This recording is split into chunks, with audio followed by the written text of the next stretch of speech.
Jumpa kembali dengan saya Andio, peziarah iman dari kaki Gunung Tugel, Purwokerto, Banyumas. Apa kabar hari ini? Semoga ini menjadi hari yang selalu menggembirakan, yang selalu mencerahkan, dan memberikan harapan bagi kita. Salam damai di dalam kasih Kristus. Saudara-saudara yang berkehendak baik, kita lanjutkan perjalanan ziarah iman kita. Apa yang akan kita bicarakan? Apa yang mau kita renungkan? Ini. Menjadi Kristen itu berarti bahwa kita siap menjadi anggota masyarakat beresiko. Siap mengampuni yang tak terampuni.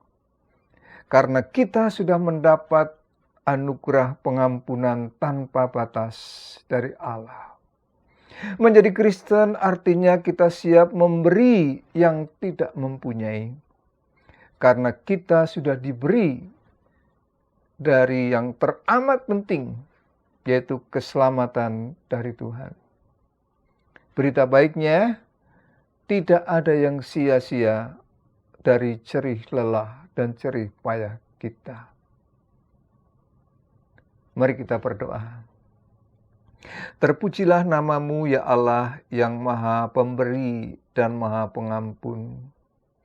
Meskipun kami tidak layak untuk menerima pengampunan dan pemberianmu, tetapi kasih-Mu yang begitu agung tidak pernah menghalangi ketidaklayaan kami untuk menerima semua kebajikan, kerahiman, dan kasih sayang Tuhan. Terima kasih, biarlah kami mampu untuk menjadi saluran berkat-Mu, agar dunia di tempat kami berada jauh lebih nyaman, lebih sejahtera dengan apa yang Allah karuniakan dan bagikan melalui kami. Di dalam Kristus kami berdoa. Amin. Saudara-saudara, kita sudah sampai kepada Amsal 19 dan kita merenungkan ayat yang ke-17. Yang demikian, siapa menaruh belas kasihan kepada orang yang lemah, memiutangi Tuhan yang akan membalas perbuatannya itu. Wow, luar biasa. Apa dan siapa yang disebut lemah itu? Dan kalau kita berkenan untuk berbagi, artinya kita memiutangi Tuhan. Saudara-saudara, orang yang lemah itu bisa saja dia si cungkring, yang sakit-sakitan. Bisa saja dia memang secara finansial itu miskin. Bisa saja dia termarginal dan tidak berdaya. Tetapi jangan dibayangkan semua yang lemah itu adalah yang kurus kering, tidak bertenaga, loyo. Bahkan sangat-sangat mungkin bisa jadi dia adalah justru badannya kekar, otot-ototnya menonjol, tetapi tidak cukup punya relasi, tidak punya keahlian, tidak memiliki atau memiliki keahlian tetapi tidak mendapat kesempatan. Lemah, saudara-saudara, bukan berarti pula ya kurang kuat daya pikirnya, kurang kreatif daya imajinasinya. Oh, sangat mungkin dia orang cerdas, tetapi oleh karena dianggap tidak berselingkungan, masih ada kaitannya dengan keluarga dari partai terlarang, atau masa lalunya, ia termarginal, terpinggirkan, terkucilkan. Mungkin pernah mendengar nama Susilo Tur. Dia adalah adik dari Pramudia Anantatur, seorang penulis buku yang beken dan keren. Dia lulusan ekonomi dan politik sebuah universitas di Rusia, bergelar magister dan doktor. Tetapi oleh karena dianggap tidak bersih lingkungan, dia tidak mendapat kesempatan mengabdikan ilmunya. Bahkan aksesnya ditutup. Sampai usia 80 lebih, ia menjadi pemulung karena tidak diberi kesempatan. Bukan saja tidak diberi kesempatan, tetapi dibunuh kesempatannya. Ia tidak bisa mendapatkan, jangankan pekerjaan, akses ke pekerjaan pun ditutup. Dan banyak orang seperti itu. Lemah dalam arti yang luas. Tentu lemah finansial, tidak cukup banyak duit, miskin akan informasi, tidak memiliki keahlian, modal, termarginal karena etnis, karena agama, atau difabel, atau pilihan politik. Bahkan ada masyarakat yang oleh karena beda pilihan, kemudian sewaktu meninggal pun tidak didoakan. Dikubur asal dikubur. Intinya saudara-saudara, orang yang lemah, baik karena keterbatasan dirinya maupun dibuat lemah. Kelemahan terstruktur akibat kebijakan, baik sosial maupun politik. Nah, kepada orang-orang seperti inilah kita dipanggil untuk menaruh belas kasihan, untuk menaruh kemurahan hati, memberikan akan informasi, memberikan kesempatan untuk beraksi dan berkreasi. Kepada orang-orang lemah inilah kita dipanggil untuk membantu, untuk menolong, untuk membuka akses, memberikan informasi. Dan itu yang kemudian disebut memiutangi Tuhan yang akan membalas perbuatannya. Kenapa saudara-saudara dikatakan itu memiutangi Tuhan? Karena saat memberi kepada yang lemah, kita sedang melakukan itu untuk Tuhan. Dan Tuhan yang akan membalaskannya kepada kita. Luar biasa. Kok bisa begitu? Karena apa saudara-saudara? Karena menolong orang lemah itu adalah melayani Tuhan sendiri. Menolong orang lemah itu diberkati oleh Tuhan. Sebab pada saat itu, saat memberi diri, kita sesungguhnya sedang dipercaya oleh Tuhan. Kita dipercaya Allah, diberkati untuk menjadi berkat. Dan semakin kita menjadi berkat, maka kepercayaan Allah akan lebih lagi diberikan kepada kita. Kalau dulu bisa memberi segini, kita dipercaya untuk lebih memberi yang lebih gede. Kok begitu? Ya karena dengan menjadi saluran berkat, kita sedang menjaga. Kita sedang melakukan apa yang disebut prinsip keseimbangan yang Tuhan kehendaki ada di dalam hidup kita. Kan sebenarnya alam dunia ini oleh Allah diberikan kepada kita agar supaya semua bisa hidup. Dan Mahatma Gandhi pernah mengatakan sebenarnya alam ini cukup untuk semua orang. Yang menjadikan ketidakcukupan adalah keserakahan.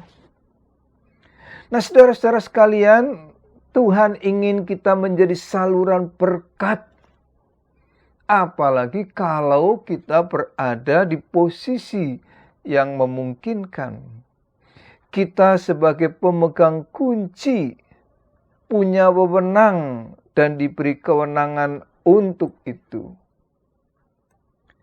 Memiliki kuasa untuk menentukan, punya pengaruh atau jaringan, disitulah punya potensi, punya kesempatan memiutangi Tuhan lebih besar. Kalau kita menggunakan, bukan menyalahgunakan kewenangan, kuasa itu untuk membuka pintu kesempatan, berbagi pengalaman, bukan memborong pekerjaan sendiri, tetapi mendorong supaya orang juga terlibat, baik di dalam pelayanan di gereja. Maka berikan yang terbaik adalah kepada orang-orang lain juga, agar supaya mereka juga ikut ambil bagian di dalam karya pelayanan. Maka Tuhanlah yang akan membalas kebaikan itu. Maka saudara, jangan pernah kita awal. Jangan pernah kita takut berbagi. Apakah itu informasi, apakah itu kesempatan, apakah itu akses. Jangan takut. Karena tidak ada ruginya. Pada saat itu kita sedang dipercaya oleh Tuhan. Dan kalau kita dipercaya untuk menjadi saluran berkat, maka kita akan diberi tanggung jawab yang lebih besar. Tapi mungkin ada yang protes, enak aja lo yang miskin.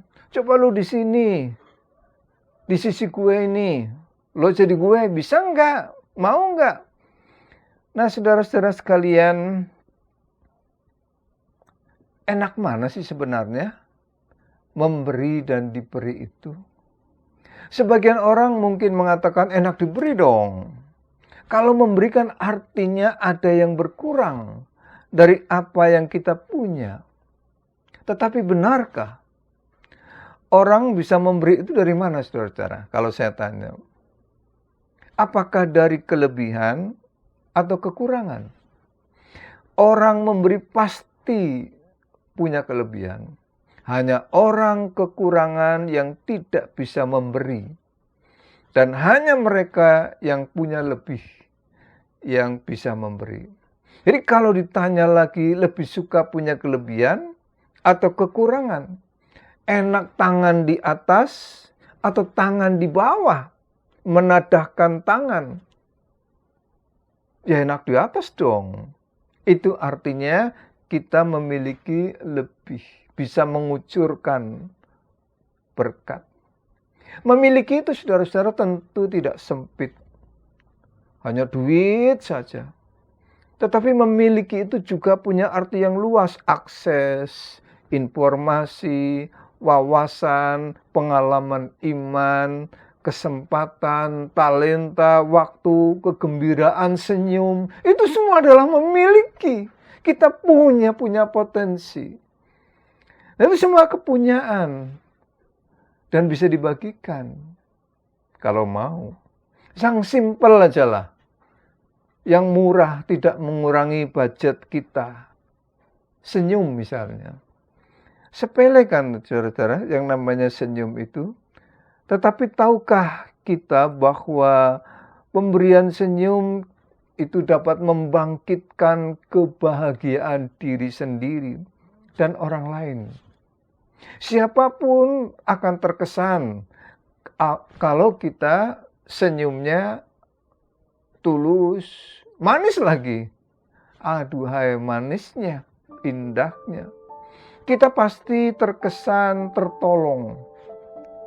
Bila ada sahabat yang sedang menghadapi beban kehidupan dan bahkan bencana kehilangan, tetapi ia tersenyum di dalam air matanya, di tengah-tengah kedukaannya. Kita akan berterima kasih untuk ketabahannya.